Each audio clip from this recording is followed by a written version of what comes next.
That's the sound of the police! Man jailed for murder of toddler Charlie Roberts after months of abuse.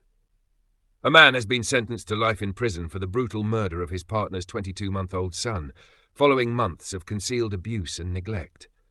Christopher Stockton, 38, claimed that toddler Charlie Roberts choked on a biscuit at their home in Darlington on January 12, 2024.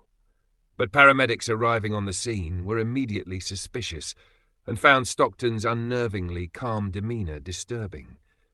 One medic even thought the emergency call might have been a hoax. Charlie was rushed to Newcastle's Royal Victoria Infirmary, where scans revealed devastating brain injuries. Experts concluded the injuries were caused by violent shaking or severe blunt force trauma, far beyond what could be explained by an accidental fall or choking. The toddler died the following day.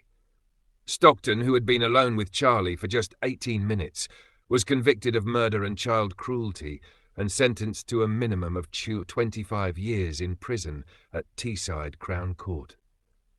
But the fatal injuries were the culmination of a long pattern of abuse. Over previous months, nursery staff and family members noticed unexplained bruises, injuries to Charlie's ear and genitals, and clear signs that something was wrong. His mother, Paula Roberts, 41, not only failed to intervene, she welcomed Stockton into her home, encouraging Charlie to call him Daddy. Roberts later admitted to child neglect, acknowledging that she had ignored injuries and failed to seek medical help. She was sentenced to 4 years in prison. The court heard that Roberts installed a hidden camera in her son's bedroom, but claimed she saw nothing on the footage to alarm her. Prosecutors argued she prioritized her relationship with Stockton over her son's well-being, even after clear warning signs. Despite multiple interactions with social workers and childcare professionals, no official action was taken. In one case, Darlington Borough Council investigated a previous injury but deemed it non-suspicious. According to her barrister, Roberts had the wool pulled over her eyes. But she later admitted that, had she acted differently, her son might still be alive. Prosecutor Nicholas Lumley Kay said Stockton had little patience for Charlie, while Roberts chose to ignore what was happening to keep him in her life. In his sentencing remarks, Mr. Justice Goss described Charlie as a bright, exuberant child whose future was stolen.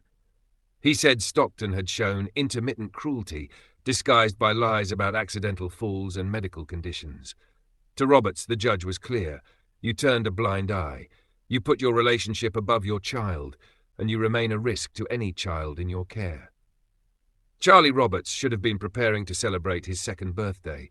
Instead, his life ended violently and preventably at the hands of someone trusted to protect him, and the silence of the one person who should have. Subscribe now. No bullshit, no filter. Put his arms out, sat him on my knee, and he coughed again. So I thought, obviously hobnobs are oats, I wonder if there's something lodged in his throat. So I turned him over onto his front and patted him on the back. Is this while he's still on your knee? Or he was, yeah, no, he was over my left knee. Yeah. I turned him over, so he was sort of, his chest was on my left hand, and I was patting him on the back with my right hand. Right. But he didn't improve. So at that point, I turned him back over, and I put this finger, class it as, but I put that down his throat. Right. To see if I could feel anything lodged in his throat, if there was anything there that was irritating him or anything. I was literally a second, 2 seconds, and I couldn't feel anything. Yeah. I tried to turn it back over again, patted him on the back again. There was no improvement, so I immediately called 999.